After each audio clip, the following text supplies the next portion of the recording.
Okay, so alternatively, if the fair value of donated items can be reasonably determined, the gifts in kind are recorded as contributions. जब आप हम rule discuss कर रहे हैं कि पहले तो था ना कि हमें नहीं मालूम कि जो चीज़ें डोनेट की गई हैं उनकी एक्चुअल वैल्यू कितनी है। अब अगर हमें मालूम है, हम उन्हें कर सकते हैं डिटर्मिन, तो हम अगर उन्हें डिटर्मिन कर लें तो हम उन्हें उनकी वैल्यू को एज कंट्रीब्यूशन अपने पास रिकॉर्ड करेंगे, और उसके बाद जितने हमारे पास वैल्यू आई है, अगर वो रिस्ट्रिक्टेड है या नॉन रिस्ट्रिक्टेड है, उसके हिसाब से हम उसको क्रेडिट कर देंगे। तो यहाँ पे देख लेते हैं, office made company donates office supplies with a fair value of $390 to NHN. Office Mate puts no restrictions on the use of the donated items. तो इसकी एंट्री बहुत सिंपल है। हमारे पास चूँकि उसने चीज़ें दी हैं तो हम कहेंगे मटेरियल्स और सप्लाईज और इन्वेंट्री। तो हम सिंपल, चूँकि उसने शायद सप्लाईज का वर्ड यूज़ किया होगा,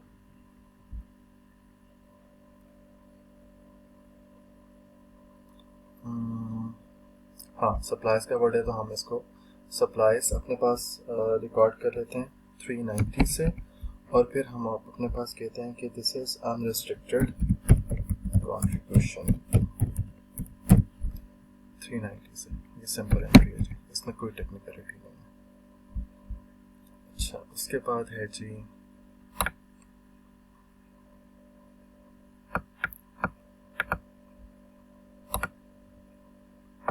NHN offers regular membership for $10 and a sustaining membership for $50 and over। अच्छा, रेगुलर और सस्टेनिंग, अब यहाँ पे तो रेगुलर और सस्टेनिंग लिखा हुआ है। जैसे हम कहते हैं एक रूटीन की हमारी मेंबरशिप होती है, और एक हमारी जो है ना वो आप कह लें कि गोल्ड मेंबरशिप या इस तरह से, कि जिसमें हमने कुछ ना कुछ कंट्रीब्यूट करना ही होता है। ठीक है, तो एक वो होती है कि जो हमारी रूटीन के, जैसे मैंने अभी इंट्रोडक्टरी पार्ट में आपसे डिस्कस किया था कि अखूबत के आजकल सोशल मार्केटिंग कैंपेन चल रही, सोशल मीडिया मार्केटिंग कैंपेन चल रही है कि आप 10 रुपये का मैसेज करें डेली बेसिस पे। अब मैं आज करता हूँ, कल नहीं करता, परसों करता हूँ, उसके बाद में करता है नहीं। कोई बंदा होता है जो डेली कर रहा है, कुछ लोग होते हैं जो कभी करेंगे ही नहीं। तो वो रेगुलर मेंबरशिप आप कह लें, कभी आ गया नहीं आया। ठीक है, जो सस्टेनिंग मेंबरशिप है उसको आप कह लें कि ये हमारे परमानेंट डोनर्स हैं, दीज आर द डोनर्स, ये देंगे पैसे, इनके इतनी इतनी कमिटमेंट है हमारे साथ, इस तरह से आप इसको कह सकते हैं। तो ये जो रेगुलर है ना 10 रुपीज़ के हिसाब से, ये जितने भी हमारे पास आएंगे ना, इनको हम कहेंगे ये कंट्रीब्यूशन है। ठीक है, और जो हमारे पास 50 के हिसाब से आएंगे ना, जिनका हमें पता है कि परमानेंट आएंगे, ये आने ही है, इनके साथ हमारी कमिटमेंट है, इसको हम कहेंगे रेवेन्यू। क्योंकि हमारा और तो कोई रेवेन्यू का सोर्स है ही नहीं। हमारा रेवेन्यू का सोर्स यही है कि हमारे साथ हमारी कोई चैरिटी देगा, कोई पैसे देगा, कोई कंट्रीब्यूट करेगा। तो जिनका डिसाइडेड है कि इतना इतना आएगा, यानी कि हम कहते हैं कि हमारी मेंबरशिप की, ये प्रीमियम मेंबरशिप की कंडीशन है कि इतने आप जो है ना 5 लाख आप देंगे इनिशियली, और उसके बाद 1 लाख आपने अगले 10 सालों तक देना है। ये आपकी 10 साल की गोल्ड मेंबरशिप है। लेट्स से मैं सिर्फ आपको एक हाइपोथेटिकल एक एग्जांपल दे रहा हूँ। तो इस तरह से ये जो 50 के हिसाब से आएगी, जो सस्टेन्ड है, इसका नाम भी नो सस्टेनिंग मेंबरशिप, तो ये हमारे पास आएगा। लाइक हम कहते हैं ये हर साल रिन्यू होगा और होना ही है। ये 10 वाला है, ये सिर्फ इस साल के लिए है, अगले साल पता नहीं आता कि भाग जाते हैं क्या करेगा। तो जो जिसका नहीं पता, that is contribution. One time भी हो सकता है, अगर रिपीटेडली होता तो तब भी कॉन्ट्रीब्यूशन है। और जिसका पता है किसने आना है, that will be considered as revenue. तो हम यहाँ पे हमारे पास है जी, केस क्या है, all members are entitled to the same newsletter and local discount coupons that are distributed when dues are received। अब ये एक unnecessary डिटेल है, वी आर नॉट कंसर्न।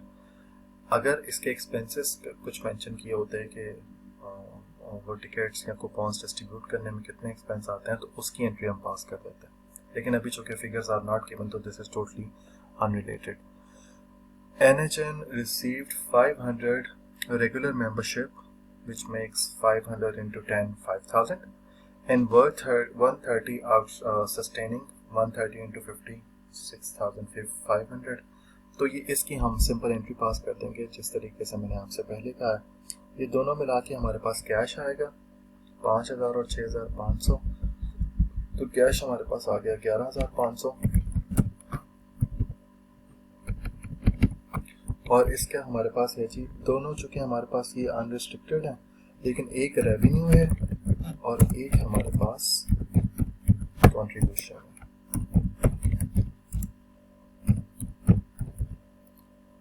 तो जो रेवेन्यू है वो हमने कहा था रूटीन का है 10 इंटू 500, 5000 क्रेडिट होगा। और जो हमारे पास कंट्रीब्यूशन है that is 130 into 50, so that makes 6500। तो बस इतनी सी बात है कि हमने रेवेन्यू और कंट्रीब्यूशन यहाँ पे इस ट्रांजैक्शन में ये एक पॉइंट हमारे लिए नया था। उसके बाद है जी NHN रिसीव सिक्योरिटीज जिनकी फेयर वैल्यू है जी 5000 with the stipulation that they permanently into a park enhancement project। अब ये पहली दफ़ा हमारे पास परमानेंट रिस्ट्रिक्टेड की एग्जांपल आई है, उससे पहले हमारे पास टेम्परेरी थी। टेम्परेरी की ज़्यादा इसलिए है क्योंकि टेम्परेरी की ट्रीटमेंट करनी होती है, रिवर्सल डालना होता है। परमानेंट तो परमानेंट है, इसका कोई रिवर्सल नहीं है। Okay, income earned on the security is restricted to use for the park enhancement project। ठीक है, सेम प्रोजेक्ट। डिविडेंड इनकम जो सेम पर्पस के लिए थी that is for the period is $475। तो इसकी हम सिंपल एंट्री पास कर देते हैं जी। हमारे पास ये एक हमारे पास सिक्योरिटीज हैं 5000 की, और सिक्योरिटीज जो कि ये परमानेंट रिस्ट्रिक्टेड कंट्रीब्यूशन है, तो सिंपल इसकी 5000 की एंट्री पास कर देते हैं। अभी हमारे पास कैश नहीं आया, हमारे पास सिक्योरिटीज आई हैं, तो वो उनकी मार्केट वैल्यू गिवन है, कैश नहीं आया, तो हम सिक्योरिटीज को अपने पास लिखेंगे और हम कहेंगे ये परमानेंट रिस्ट्रिक्टेड कंट्रीब्यूशन 5000। ठीक है जी, ये एंट्री पास होगी। उसके बाद हमारे पास है जी 475 का डिविडेंड, वो सेम उसी के लिए है, लेकिन चूंकि ये फंड का हिस्सा नहीं है, 5000 जो हमारे पास सिक्योरिटीज आई हैं वही हैं। और हाँ, उसमें ये जरूर है income earned on the securities is restricted to use for the park enhancement project. अच्छा, अब देखें जो 5000 है ना, ये टिपिकली पार्क के लिए परमानेंट है, ये परमानेंट रिस्ट्रिक्टेड है, इट वॉन्ट बी चेंज्ड। लेकिन जो इस पे इनकम है ना, ये पार्क से रिलेटेड चीजों पर आएगी। ठीक है, सो ये जो इनकम हमारे पास आ रही है ये टेम्परेली रिस्ट्रिक्टेड फंड में आएगी। तो इसको जब हम अपने पास लिखेंगे, जब इसकी एंट्री पास करेंगे, तो इसको हम टेम्परेरी उसमें करेंगे। और चूंकि डिविडेंड अनाउंस हो गया है, ये हमें मिल गया है, तो हम इसको अपने पास टेम्परेरी रिस्ट्रिक्टेड कंट्रीब्यूशन रिकॉर्ड करेंगे। और कितना है जी 475। ठीक है जी। उसके बाद हमारे पास केस है NHN had supplies on hand 1600 at January 1st, 2011. The organization purchased supplies for 1500 during the year and received donations of supplies that had a fair value of 2050 in addition to 390 already received। अच्छा, इसमें जो है ना ये 1600 जो है ना, ये ऑलरेडी चूंकि हमारे पास है साल के शुरू में, तो हमने इसकी एंट्री पास नहीं करनी। इसके जब आया था, जब ये हमारे पास सप्लाईज आई थी, तब इसकी एंट्री पास हो गई थी, तो रिमेंबर 1600 की एंट्री पास नहीं करनी। The organisation purchase supplies for 1500 during the year and received donation of supplies that had a fair value of 2050। तो ये 1500 की भी एंट्री पास करनी है और 2050 की भी करनी है। और उसके आगे जो लिखा हुआ है in addition to the $390 already received, जो 390 ऑलरेडी रिसीव्ड है, इसका मतलब है उसकी ऑलरेडी एंट्री भी हुई है, तो 390 की भी नहीं करनी, 1600 की नहीं करनी, 390 की नहीं करनी, 1500 की करनी और 2050 की करनी। ठीक है, फिर वो कह रहा है कि at the end of 2011 the inventory on hand was $750। जो इन्वेंट्री आपके पास बच गई है वो 750 है।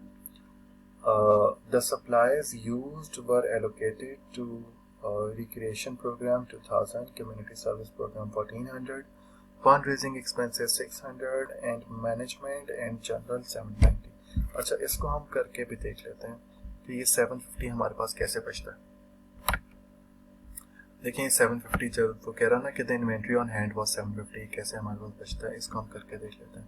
हमारे पास ओपनिंग बैलेंस 1600 था, प्लस ऐड हुआ 1500, प्लस डोनेशन 2050, प्लस 390 जो ऑलरेडी था, ठीक है। उसमें से जो हमने इसमें लगाया है रिक्रिएशन पे 2000, फिर कम्युनिटी सर्विस पे 1400, और फिर फंड रेजिंग पे 600, और फिर मैनेजमेंट पे 790। तो हमारे पास है 3530, और 3530 में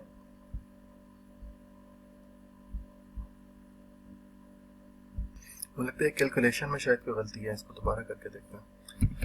1600 ओपनिंग था, 1500 ऐड हुआ, 2050 and then 390 was already there, और अब इसमें से हमने 2000 चला गया, फिर 1400 चला गया, फिर 600 चला गया, एंड देन 790।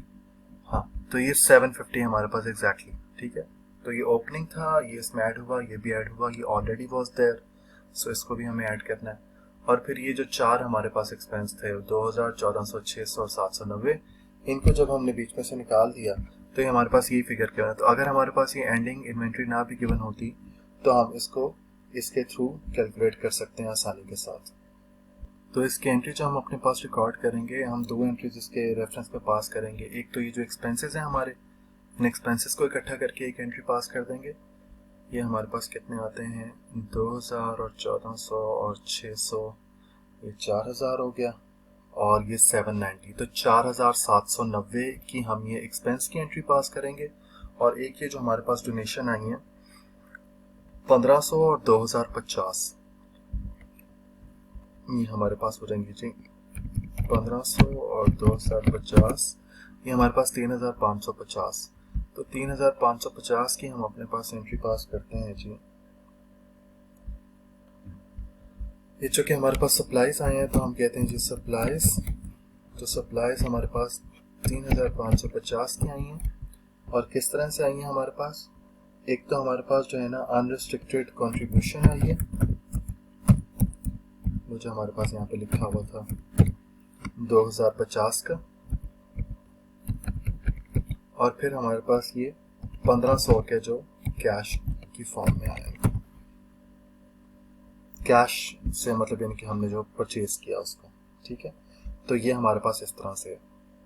प्लस हमने एंट्री पास करनी है एक्सपेंस की, तो वो बहुत सिंपल है। हमारे पास ये जो एक्सपेंस हैं यहाँ पे लिखे हुए हैं, ये 4 तरह के एक्सपेंस हैं, इनके नाम, टाइटल ऑब्वियसली, ये हमारे पास recreation expense, the community service expense, fund raising expense, management and general expense. तो ये लिखकर तो आगे हम ये इनकी फिगर्स 2000, 1400, 600, 790, तो 2000, 1400, 600 और 790, और ये हमारे पास से कैश की फॉर्म में चले जाएंगे। कितना बनता है इनका टोटल, इनका टोटल है जी 4790। तो 4790 ये हमारे पास से कैश की फॉर्म में चले गए, और ये हमारा एक्सपेंस 1 है, then expense 2, expense 3 and expense 4। अब डेफिनेटली इनके नाम लिखेंगे, मैं यहाँ पे इसको चूँकि वो एक्सपेंसेस गिवन है तो मैं इसको बस यहाँ पे इस तरह से लिख रहा हूँ। तो ये दो एंट्रीज हमारे पास यहाँ पे पास होंगी इसके रेफरेंस में, सॉरी इसके रेफरेंस में, ये तो अभी हमने केस करना। तो ये वाला एक सिंपल है हमारे पास। तो बेसिकली यहाँ पे क्या है कि जो अगर इन्फॉर्मेशन गिवन भी है ओपनिंग की, जो पॉइंट है यहाँ पे वो मैं एक्सप्लेन कर रहा हूँ। ये जो ओपनिंग की इन्फॉर्मेशन गिवन है ये ऑलरेडी रिकॉर्डेड है, तो हम इसको री रिकॉर्ड नहीं करेंगे। इसी तरीके से जब एक्सप्लिसिटली वो मेंशन कर रहा है donations of supplies that had a fair value of 2050 received in addition to 390 already received, तो जो already received हैं इसको भी हम री रिकॉर्ड नहीं करेंगे। तो ये पॉइंट है इस ट्रांजैक्शन के अंदर।